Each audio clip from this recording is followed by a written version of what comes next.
Mercury poisoning, often called mercurialism or hydrogeria, has played a dramatic and tragic role throughout human history.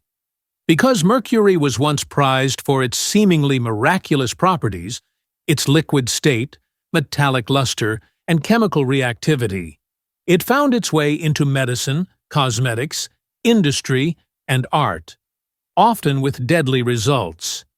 Ancient and medieval periods. Early uses: mercury, known as quicksilver, was used as early as 1500 BCE in China and Egypt.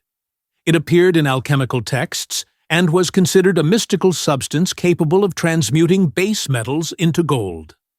Medicinal applications. Ancient Greeks and Romans used mercury and mercury compounds to treat skin diseases, parasites, and even syphilis. Hippocrates and Dioscorides both mention mercury in their writings. Alchemical symbolism. In medieval Europe and the Islamic world, mercury was central to alchemy, symbolizing transformation and the spirit of metals. Alchemists often handled mercury bare-handed and inhaled its vapors during distillations, likely suffering chronic poisoning, tremors, mood swings, and neurological decline. Cosmetic applications. Cinnabar is mercury sulfide, HGS, the most common and important ore of mercury, and also the bright red pigment vermilion. Sindoor, which is a purified and powdered form of cinnabar, is a traditional vermilion red or orange red or maroon cosmetic powder from South Asia, usually worn by married women along the part of their hairline.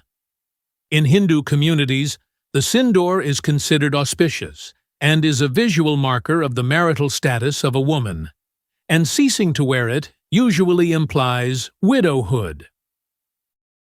Renaissance and early modern era. Mercury and syphilis. In the 15th to 17th centuries, mercury became the standard treatment for syphilis after the disease spread through Europe. It was administered as ointments, vapor baths, and pills. Physicians would say, "A night with Venus, a lifetime with Mercury." Patients suffered salivation, tooth loss, tremors, and death, classic mercury toxicity symptoms. The Industrial Revolution, 18th to 19th century. Hatters and Mad Hatter disease. In the 18th to 19th century Europe and America, mercury nitrate was used in the felting process of hats. Chronic exposure caused tremors, personality changes, and hallucinations. This gave rise to erethism mercurialis, a neuropsychiatric syndrome, immortalized by the Mad Hatter in Alice's Adventures in Wonderland, 1865. Mining and gold extraction. Miners used liquid mercury to extract gold and silver.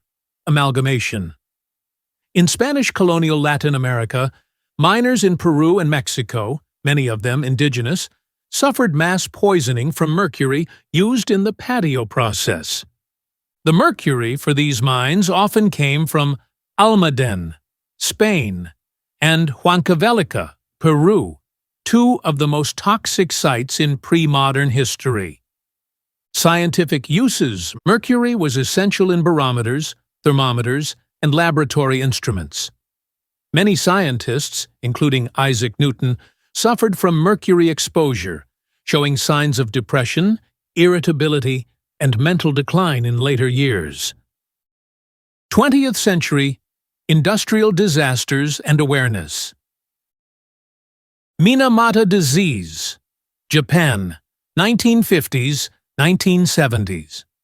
Minamata disease is a severe form of mercury poisoning that occurred in the Japanese city of Minamata in the 1950s and 1960s.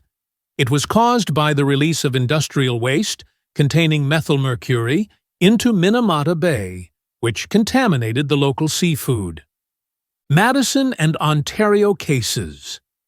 In North America, indigenous communities near pulp mills using mercury compounds suffered neurological illness and environmental contamination, such as the Grassy Narrows First Nation in Canada.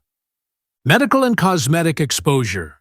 Mercury-based antiseptics, skin lightening creams, and even teething powders remained common into the mid-20th century before being banned or restricted.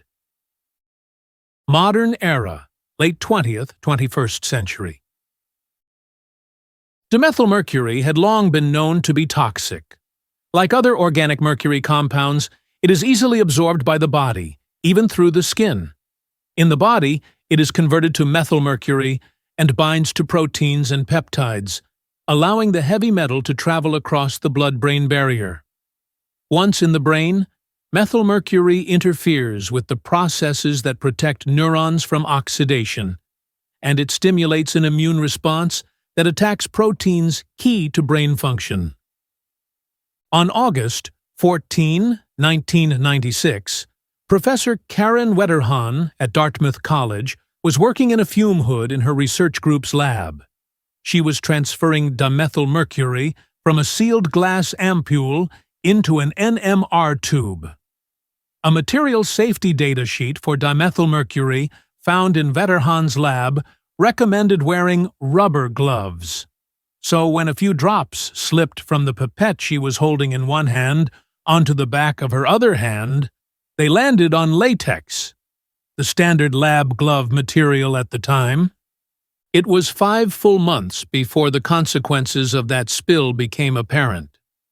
Wetterhahn developed stomach problems, then began having trouble walking and speaking clearly. Within a few weeks, Wetterhahn was in a coma. On June 8, 1997, she died.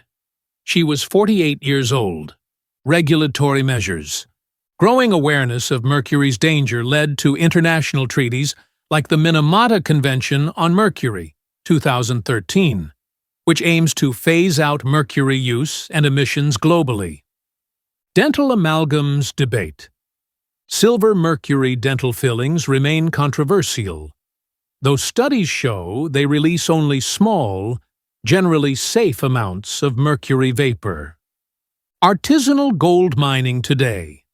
Despite regulation, small-scale gold miners in Africa, South America, and Asia continue to use mercury amalgamation, causing widespread environmental and human poisoning.